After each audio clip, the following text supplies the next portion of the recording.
against Happy Corbin, and my mom goes, Drew really McIntyre? McIntyre, not Galloway. Sorry, This dude is such a mark. So my mom goes, they make that guy wrestle in suspenders? She goes, that poor man. She goes, can you imagine like getting hit, like chopped across the chest with those suspenders? She goes, that's gotta hurt. And I was like, well, it's kind of his gimmick, Mom. He tells these really stupid jokes. And my mom goes, oh. And she goes, what's up with this guy in the Hawaiian shirt? Why doesn't he get hot wrestling in that stuff? And I was like, Mom, he used to be a bum and now he's rich because he hit it at the casino. And I was like, oh, okay. So anyways, Drew goes down and he does that thing where he like pops up. And my dad goes, now that. My dad goes, now that's some athletic shit right there. So we watched one Wrestlemania match together, and after that, my mom's like, the other basketball game's on, so we flipped that back on. But my moment of the night, obviously this isn't going to shock anybody, but seeing Cody Rhodes in WWE against Seth Rollins was really awesome. Also, I really enjoyed the Johnny Knoxville Sami Zayn match. Really enjoyed it. Laughed hysterically throughout it. I was there. I loved it. Yeah. And Pat McAfee going nuts about Chris Pontius's ass cheeks was absolutely hysterical. I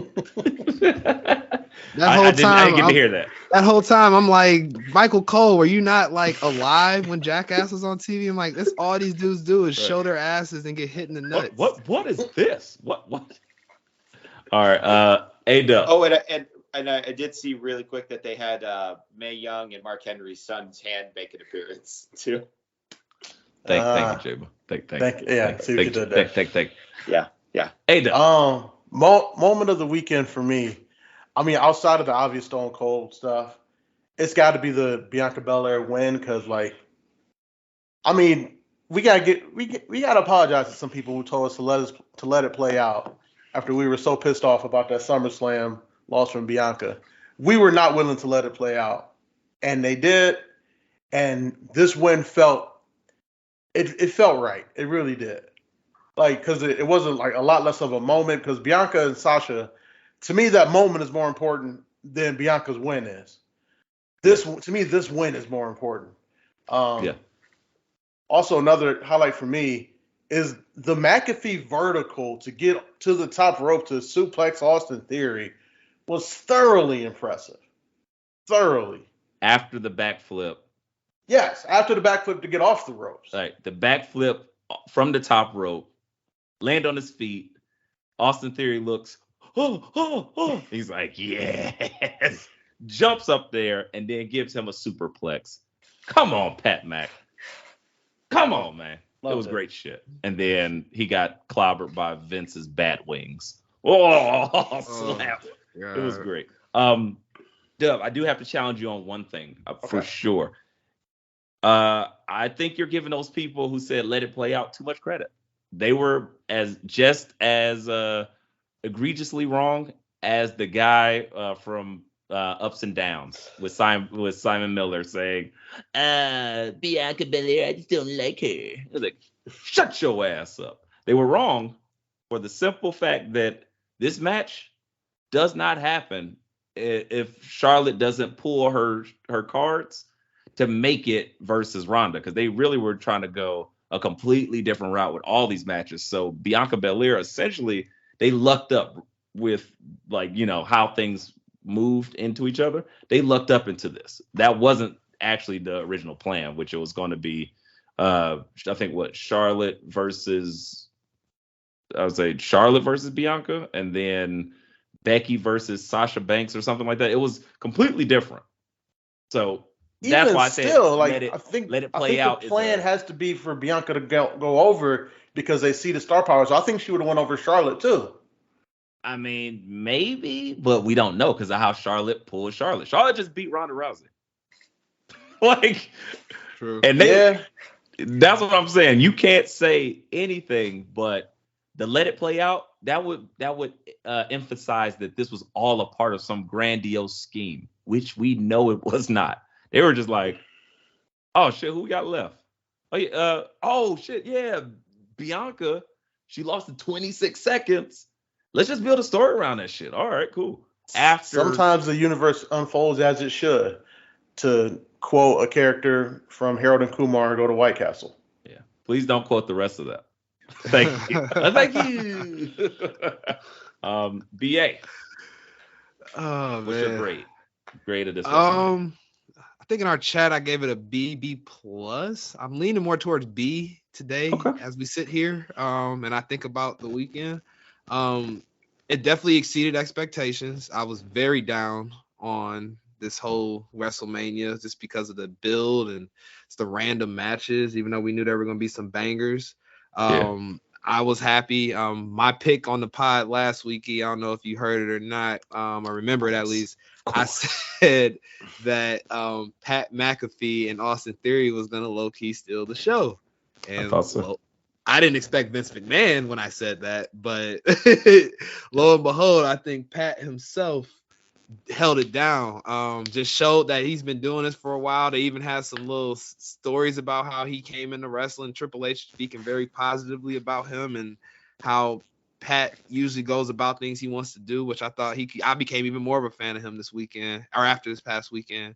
My match of the weekend after watching them, however, it's honestly, man, it's to me, it's one Bianca Belair and Becky, but one Cody and Seth, man. Everybody knew he was coming. Yes. We all kind of like were bracing ourselves for it. Boy, did he. Yeah. It's like he chobanied all over those expectations, man. And shout out to Cody because if anyone's been listening to all our episodes when I first started putting my voice out here, I was pretty down on Cody. The stuff he was doing at the end of his AEW run, did not respect it. I thought it was very just me. And didn't make a lot of sense from a booking standpoint. Me and my black children. That's what it was. Let's be real. That's what we were getting at. Me and my black wife. Hey man, Cody shows up on WWE. Bianca wins the title. I'm telling you. Hey, Sasha. Man, that's Sasha and Naomi. That's a whole movement right now. Cody X out here winning. Cody Luther King Jr. I don't know about J-Mo, but Cody is definitely light skinned. Honorary, if anything. He's using his light skin powers in the best of ways. So I will say this. As you said, VA, the expectations, like it was okay, Cody's coming, but it's like watching a episode of something, or better yet, should I say, the DVD Pirates. And if you watch it, like you're like, oh, this is gonna something's coming, but when it actually comes, you're like, oh, I know the pop is coming. I expect it to come like that, and you're like, Jesus Christ. This is incredible. And he was like, I'm stupefied. So I will say, if it wasn't for the story, because the story of Bianca versus Becky made that match everything. But for them to have no build, no story, and possibly not even any chemistry, since they hadn't worked together in years. True. For Cody and Seth to put on the match they did, that's the only reason why it just barely eludes my number one. Yes, it's not match of the match. That's of the why weekend. I put 1A there, man. Yeah, it's 1A. I can't. I gotta show Bianca and Becky their due. Like they have it harder already being women wrestling on that card. Yes. And B, just the fact on how they went about the whole story building, like, and they told the story in the ring. Like that's the hardest thing with wrestling these things. I think that's where a lot of wrestling misses the mark on AEW. What they can just be it can be very spot heavy. Flippity super kick. So those spots and everything that happened in that match made sense. It was compelling. It was good shit. I'm very proud of both of those ladies. And then, like you said, the Cody and Seth stuff was just dope because nobody expected it. We knew we were going to get a match out of two guys that could go, but I think we all were surprised by how they went. The story them two dudes told in the ring. Like Cody even said it in the interview. He was like, I wrestled Seth on his first like dark match. So it was cool. Shit now. Yeah, it was cool to kind of have that build on the low. And I don't know if that was the plan from the beginning when Cody started having these conversations with WWE and Vince and Bruce Pritchard from the sounds of it, and they said, "Oh, we'll put you with Seth," or if it just happened just that way. But I'm happy it worked out this way, and it's making me a big Cody fan as we go into the the nothingness of what we're gonna do with Roman Reigns here, as we'll discuss later. So yeah, J-Mo, your thoughts on stuff? So yeah, we all agree that Seth Rollins is the best the best wrestler. Best walking planet? Earth. Yes, because Pluto is no longer a planet. So just put Seth frickin'. Like Seth Mercury, frickin' Venus, Rollins. Earth, Mars, Seth frickin'. Saturn, Jupiter.